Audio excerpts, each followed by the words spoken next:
భారత star batter Shreyas అయ్యర్ను Asia కప్కు సెలెక్ట్ చేయకపోవడంపై బీసీసీఐపై తీవ్ర విమర్శలు చేస్తున్నారు ఫ్యాన్స్. అటు మాజీలు సైతం భిన్నాభిప్రాయాలు వ్యక్తం చేస్తున్నారు. టీంకు కావాల్సిన టైంలో అద్భుత విజయాలు అందించిన అయ్యర్ను ఎందుకు సెలెక్ట్ చేయలేదో అర్థం కావడం లేదని ప్రశ్నిస్తున్నారు.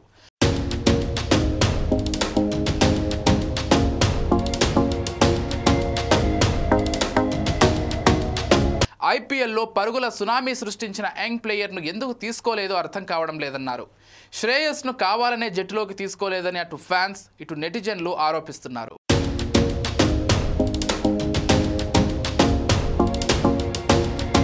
ఐపీఎల్లో కెప్టెన్గా జట్టును ఫైనల్ వరకు ముందుండి నడిపించాడు. ఛాంపియన్స్ ట్రోఫీలో పరుగుల వరద పారించాడు. అయినా స్టార్ బ్యాటర్ శ్రేయస్ అయ్యర్కు నిరాశ ఎదురైంది. దుబాయ్లో జరిగే ఆసియా కప్ 2025 కోసం ప్రకటించిన టీంలో అతడికి చోటు దక్కకపోవడం తీవ్ర చర్చనీయాంశంగా మారింది. ఈ నిర్ణయంపై శ్రేయస్ తండ్రి సంతోష్ అయ్యర్ తీవ్ర ఆందోళన వ్యక్తం చేశారు.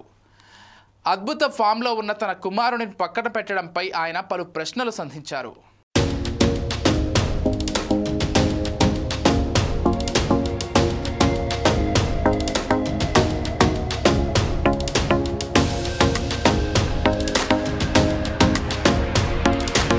టీ20 టీంలో చోటు సంపాదించడానికి శ్రేయర్ ఇంకా ఏం చేయాలో అర్థం కావడం లేదు. ప్రతి ఏడాది ఐపీఎల్లో అద్భుతంగా ఆడుతున్నాడు. కెప్టెన్గా ఢిల్లీ, కోల్కతా, పంజాబ్ జట్లకు గొప్ప విజయాలు అందించాడు. 2024లో కేకేఆర్ను ఛాంపియన్గా నిలబెట్టి ఏడాది పంజాబ్స్ను ఫైనల్కు తీసుకెళ్లాడు. అతన్ని కెప్టెన్ చేయమని అడగడం లేదు, కనీసం జట్టులో స్థానం ఇవ్వండి చాలు అని కోరారు సంతోష్ అయ్యర్.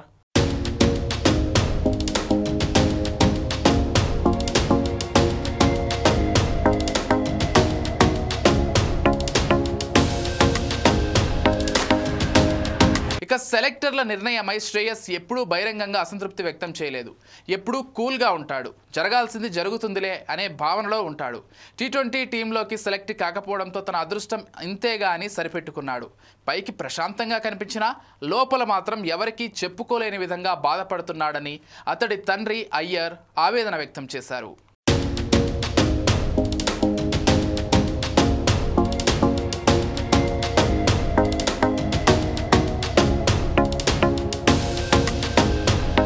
మరోవైపు మాజీ క్రికెటర్ మహమ్మద్ కైఫ్ కూడా ఈ నిర్ణయాన్ని తప్పుపట్టారు. అయ్యర్కు న్యాయం జరగలేదన్నారు. ఐపీఎల్ 2025లో పంజాబ్ కింగ్స్ కెప్టెన్గా అద్భుతంగా రాణించాడు. కనీసం 15 మంది సభ్యుల జట్టులో రిజర్వ్ జాబితాలో కూడా అతని పేరు లేకపోవడం ఆశ్చర్యం కలిగిస్తోందని ఓ ఇంటర్వ్యూలో చెప్పాడు. శ్రేయస్ ఈ ఏడాది ఐపీఎల్లో 17 మ్యాచ్ల్లో 604 పరుగులు చేసి టోర్నీలో 6వ టాప్ స్కోరర్గా నిలిచాడు. ఇటీవల ముగిసిన ఛాంపియన్స్ ట్రోఫీలోనూ టీమిండియా తరఫున అత్యధికంగా 243 రన్స్ చేశాడు.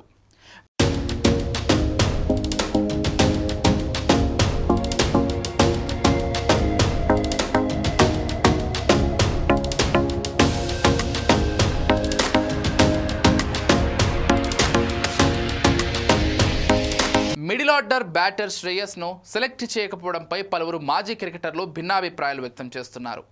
ఆసీస్ మాజీ wicket keeper, Punjab Kings assistant coach Brad Haddin ఆశ్చర్యం వ్యక్తం చేశాడు. అయ్యర్ను పక్కన పెట్టడం సెలెక్టర్లు తీసుకున్న ఒక వింత నిర్ణయంగా ఫైర్ అయ్యారు. శ్రేయస్ను ఎందుకు సెలెక్ట్ చేయడం లేదో అర్థం కాలేదన్నారు.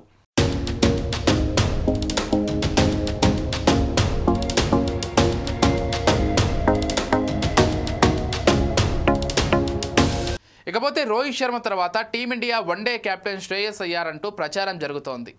జట్టు పగ్గాలు అయ్యర్కు అప్పగించేందుకు బీసీసీఐ ఇంట్రెస్ట్ చూపిస్తున్నట్లు సమాచారం. అయితే వన్డే కెప్టెన్సీకి జరుగుతున్న ప్రచారాన్ని కొట్టిపారేశారు బీసీసీఐ కార్యదర్శి దేవ్జిత్ సైకియా. అయ్యర్ ఇష్యూపై వస్తున్న విమర్శలపై చీఫ్ సెలెక్టర్ అజిత్ అగార్కర్ కూడా క్లారిటీ ఇచ్చారు. తాము కేవలం 15 మందిని మాత్రమే ఎంపిక చేశామని, అందులో ఎవరి తప్పు లేదన్నారు. శ్రేయస్ ప్రస్తుతం తన అవకాశం కోసం వేచి ఉండాలని వివరణ ఇచ్చారు.